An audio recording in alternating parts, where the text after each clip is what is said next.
The Great Turkey Walk, Chapter 7.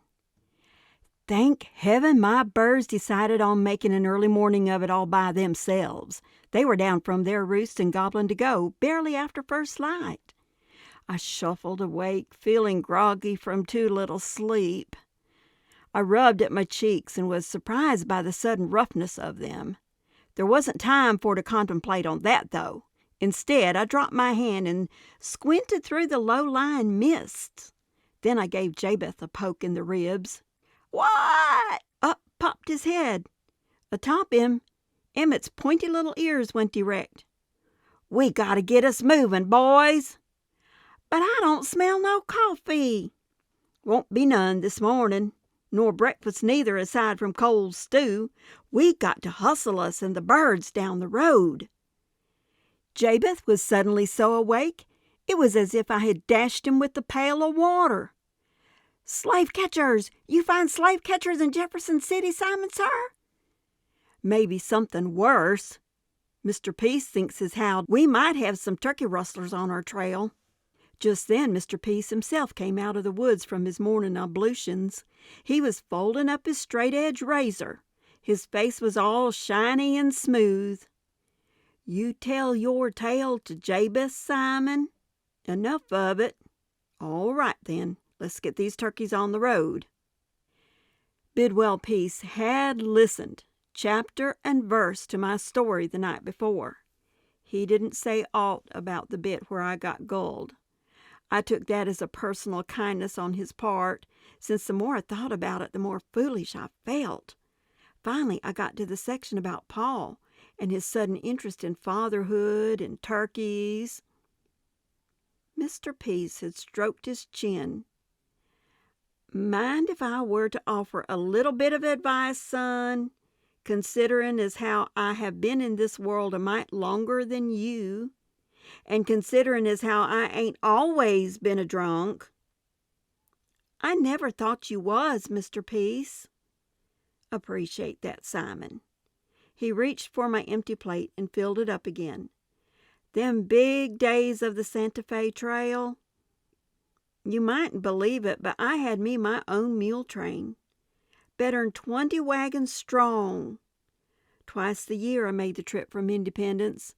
Took to staying longer and longer on the Santa Fe end, though." "Why was that, Mr. Peace?" He scratched at his whiskers. "Had me a sweetheart there. Purtiest little Mexican girl. Married her up and everything." He sighed. "I was a happy man, Simon." "Had you any youngsters?" I was getting into the story. "2 boys and a girl. They was sweet, too. Jabbered in American and Spanish both. And the way they'd climb all over me when I got back from months on the trail. I didn't think this story was going to have a happy ending, but I needed to find out." "Then what?" He threw a few more sticks on the fire. "Got back one trip. They was all gone. From the cholera. Every last one of 'em. Took up the bottle about then." I sighed. "At least you didn't leave them, Mr. Peace." "Only for the job. Would have never abandoned my little family. That's what I was working up to, son. Your pa—" He stopped. "Needn't dance around it, Mr. Peace. Your pa, he don't sound the same kind of heartbroken I was." "That crossed my mind, it truly did." Mr. Peace patted at the strands of gray hair on top of his head. "So if you can agree with me that far, maybe you could see to take the whole situation one step further." "What'd that step be, Mr. Peace?" "Well, if your pa ain't broken up over you, Simon, you got to stop and think what might be rousing his interest." I stopped to think. "Turkeys?" Mr. Peace shook his head sadly. "Not turkeys." Simon, it's dollars. 5,000 of 'em come Denver." "Oh," I cogitated that for a piece. "But if he's really needing a little money, I won't begrudge it." "Your pa don't sound like the sort to stop at a little, Simon. Don't mean to malign a man I never met, but he sounds more like the sort that'd want the whole lot." "Oh," I thought some more. "You mean like yours and mine and Miss Rogers, and even Jabez if he was to lend us a hand all the way out there." "I do mean that." I set down my second helping of stew. Wasn't that hungry anymore. "It's kind of hard to find and lose your pa all in the same day, Mr. Peace." "I'm full of sympathy, son. I can feel exactly where it hurts." "What'll we do next?" "We set off early tomorrow and see what happens. Give the man a second chance. If he don't turn up after us, maybe, just maybe, I be reading the whole thing wrong." I brightened some. "That'd be a good test, wouldn't it?" Mr. Peace finished banking the fire for the night. "It sure is shooting wood." But Paul did turn up after us, and he wasn't alone either. We've been working the birds hard on the new road west from Jefferson City, and just managed to herd them safely through the covered bridge over Upper Morrow Creek. We was all taking a little spell of rest on the other side, sort of fluffing up our feathers again, preparatory to moving on, when it happened. Emmett heard the horse hooves clattering over the wooden slats of the bridge first, and set into a barking jag. Funny thing about Emmett, he mostly ignored the stray wagon traffic we'd come upon along the road. He had his mind on his work, and rarely even barked at the birds, except to keep them from grief. But his dander was up this time. Mr. Peace and I got to our feet fast. Jabez, too. He was sticking close to us today on account of the possible trouble we were halfway expecting. Strange, but even the weather had that anticipatory feel about it. The dawn fog had drifted off the ground, but never did burn away completely. Now the sky was gray and heavy, with wisps of low clouds still settled here and there, particularly over the water. So, as we looked back at that covered bridge, it was interesting to see these two horsemen bursting from the dark tunnel of its mouth, bursting through the shroud of mist around it, then careening to a halt not yards from our resting place. I turned to Mr. Peace. He was examining the horses first. It was his way, and it made sense. It was fine horse flesh quivering before us, all snorting and lathered with sweat. Should be. I recognized the animals as two of the fancy Arabians from the circus ring the night before. But my interest was held more by the riders. "Afternoon, Paul. Mr. Cleaver." I nodded at the second rider.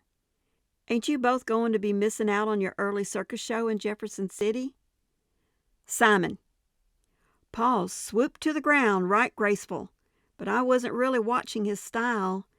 Was more interested in the rifle he had cradled in one arm and the full packs astride his saddle. Come to notice it, Cleaver, the coconut man, had full packs too, and a shiny revolver poking out from where he'd stashed it through a belt beneath his open vest. Seemed like mighty uncomfortable positioning to me, on account of the fact that a man could nullify himself right quick if a gun were to go off with the barrel pointed in that direction. I forced my eyes away. "You contemplating a journey, Paul? Looks like you packed for one." "Had me a sudden urge to see gold country, Simon." "Could have took your circus steamboat to Independence easier." "The steamboat can't go much past Independence. River's too rough. Also, the Missouri don't go as far as Denver." "Well, I knew that." Then I just kept jabbering on about nothing in particular because I wasn't sure what was about to happen next. Also, I didn't feel like rushing into finding out. Mr. Peace, he must have felt the same way, because he was busy calming them nervous, frothing mounts. He looked kind of unhappy at the way Paul and Cleaver had treated such fine animals. I turned from the horses to check on how Jabez was taking events. Strange, but Jabez was nowheres to be seen. Seemed like he'd just melted himself into the mist coming off of the creek. There being not much more to do, I bent to quiet Emmett. "Hush, boy. These here men don't mean us no harm." Emmett felt otherwise. He stopped barking, but his entire body shivered beneath my hands. I could feel the twitching under his skin, and now his teeth was bared. Hadn't ever seen Emmett's teeth bared that a ways. I took another moment to try to soothe him, using it as an excuse to do some thinking. Animals was always smarter than most people thought, and Emmett here was the smartest dog I'd ever had the pleasure of knowing. If Emmett thought Paul and Cleaver was up to mischief... Hate to do this, son. Too late. Before I spun away from the dog, Paul had my hands caught behind my back. He was tying them tight with a good long string of rawhide. Over at the horses, Cleaver was doing the same thing to Mr. Peace. I struggled mightily and uselessly in his iron grasp. "Truss him up and haul him into the woods," Paul told Cleaver.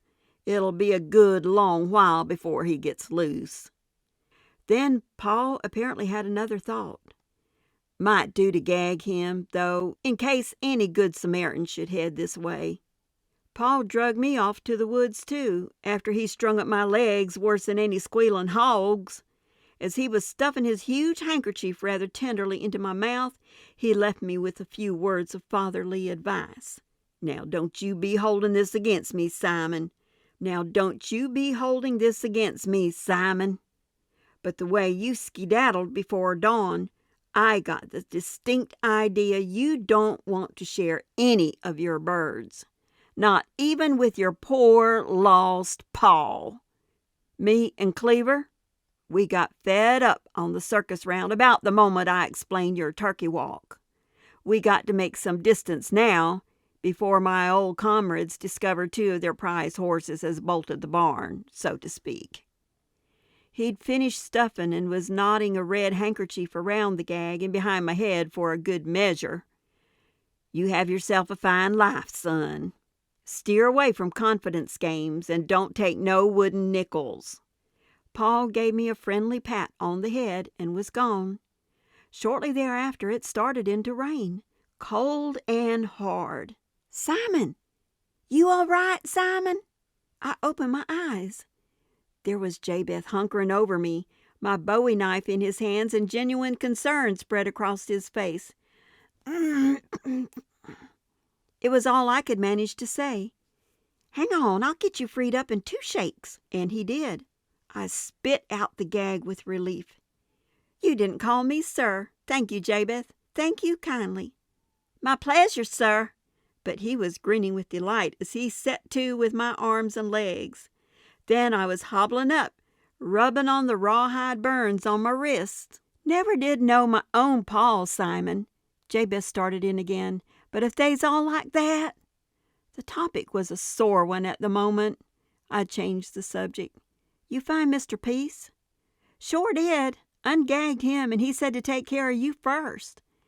I glanced around some more through the dripping trees. "What about Emmett? They didn't go and take Emmett too, did they?" "No way. He's keeping company with Mr. Peace. Already had half of his leg thongs chewed off." That news relieved me mightily. "All right, then. You just earn you a portion of my enterprise, Jabez. Always allowing that we get them birds back where they belongs." He blinked and almost looked insulted. "Ain't rescued you for no reward, Simon. Rescued you 'cause you're my friend. Ain't never had a friend before." Well, that warmed me as good as Miss Rogers' farewell hug. I shook the cold rain from my head and felt way better. "You know something, Jabez? I ain't ever had a friend before, either. But if you want to come to Denver, you still get a share, fair and square." "Since you puts it like that." We slapped each other on the back. then set off for Mr. Peace. I figured we had some heavy thinking to do. End of chapter 7.